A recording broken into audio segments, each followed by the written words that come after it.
Усіх вітаю, любі друзі! В цьому випуску українського топ-тренера вигнали з клубу. Рома ухвалила рішення щодо Довбика після невиходу в Лігу Чемпіонів.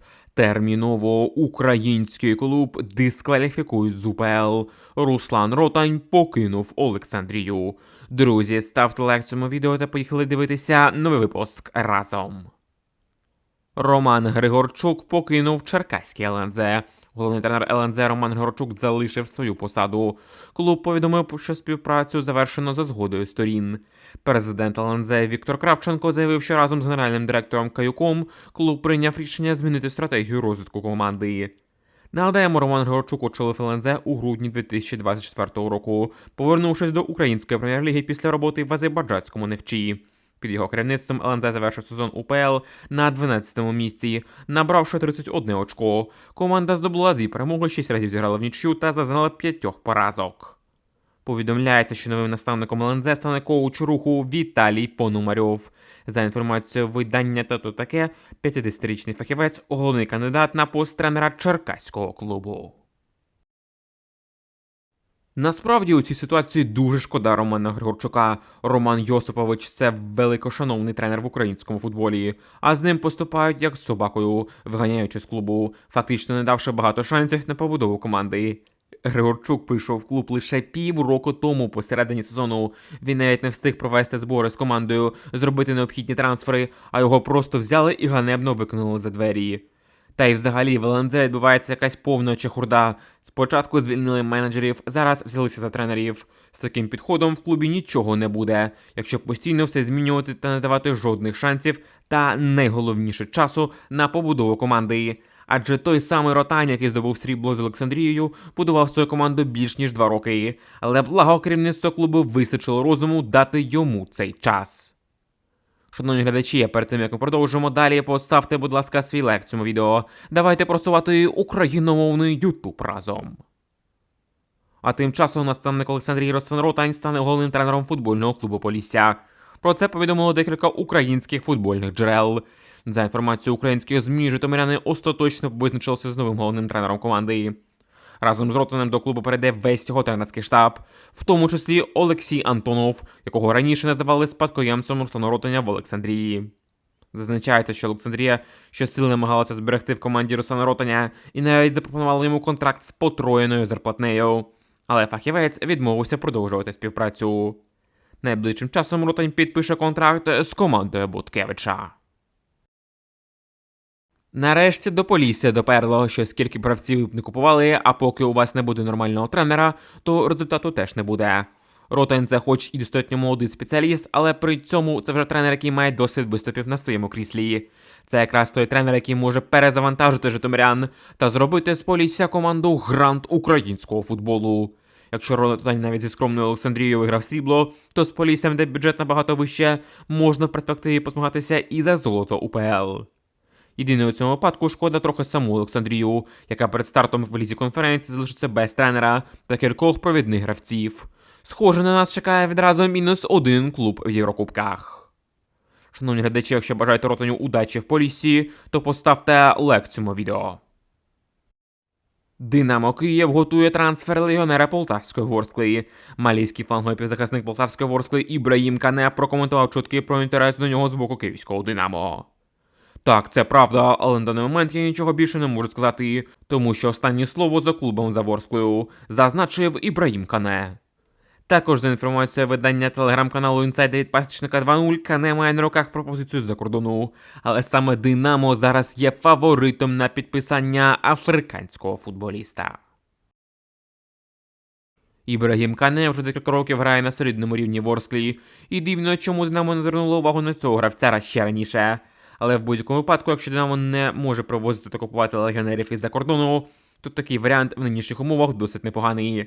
Кане тільки 24, він ще має потенціал для розвитку, плюс цей гравець може закрити відразу декілька ігрових позицій в Динамо, як на флангах захисту, так і на флангах атаки, і навіть в центрі поля. А тому для ростеру він точно пригодився б Динамо. Рома ухвалила рішення щодо Довбека після невиходу в Лігу Чемпіонів. 27-річний нападник Рома Артем Довбек може влітку змінити клуб. За інформацією італійських ЗМІ, Рома може наважитися продати Артема, а на його місце уже підшукала заміну. Мова йде про нападника Удінезе Лоренцо Луку, який забив у цьому сезоні серії А 12 голів. Остаточну долю Довбека визначатиме вже новий головний тренер Вовків. Зазначається, що Артемом цікавиться міланський Інтер, який хоче купити нападника вже цього літа. Якщо у Артема дійсно буде на руках пропозиція з Інтеру, то треба багато не думати і погоджуватися. Навіть якщо на перших етапах він буде запасним в цій команді, це все рівно краще, ніж далі барахтатися з Ромою, де постійно змінює тренерів, а сам клуб не гратиме в Лізі Чемпіонів. Та якщо подивитися на цей сезон, то Довбек встиг забити аж 17 голів у 45 матчах. Це пристойний показник для топ-нападника серії А. А тому пропозиції влітку у нього точно будуть. Якщо Артем хоче врятувати свою кар'єру, то, на нашу думку, краще покинути Рим. Захисник Динамо Київ розкритикував футбольних болівальників. Захисник Динамо Денис Попов під час церемонії святкування чемпіонства киян в УПЛ підбив підсумки сезону. Цитуємо Попова.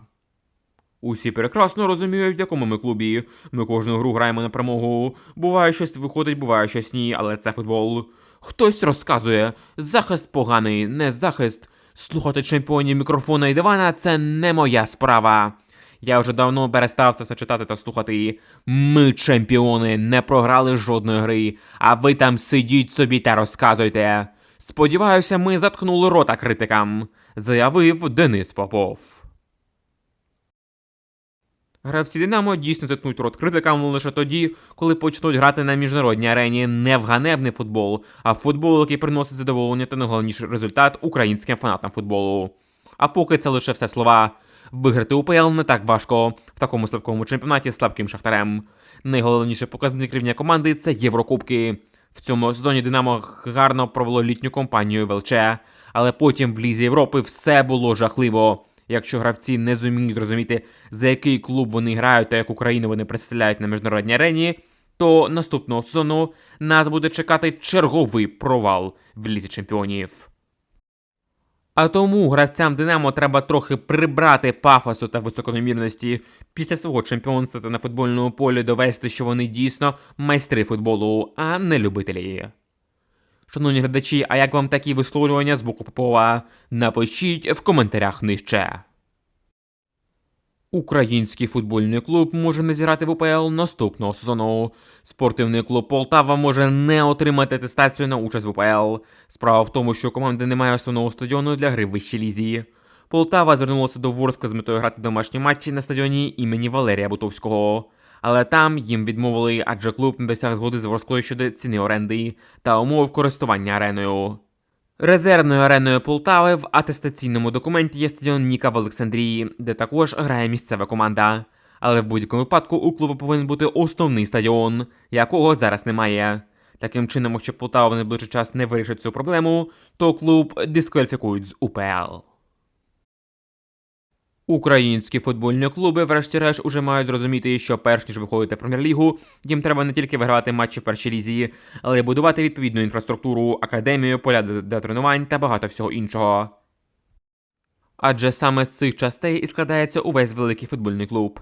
Так, можна відбитися у першій лізі, перемогти автобусом усіх суперників та вийти в УПЛ, але що там робити без бази, стадіону та молодіжної команди? Ми вважаємо, що в цій ситуації повинна втрутитися УАФ. Вони повинні прописати чіткі стратегії для клубів, щоб ті відповідали вимогам Прем'єр-ліги. Адже списувати все на військовий час вже не можна. Вже більш ніж 3 роки у нас це відбувається, і нарешті це повинно зупинитися.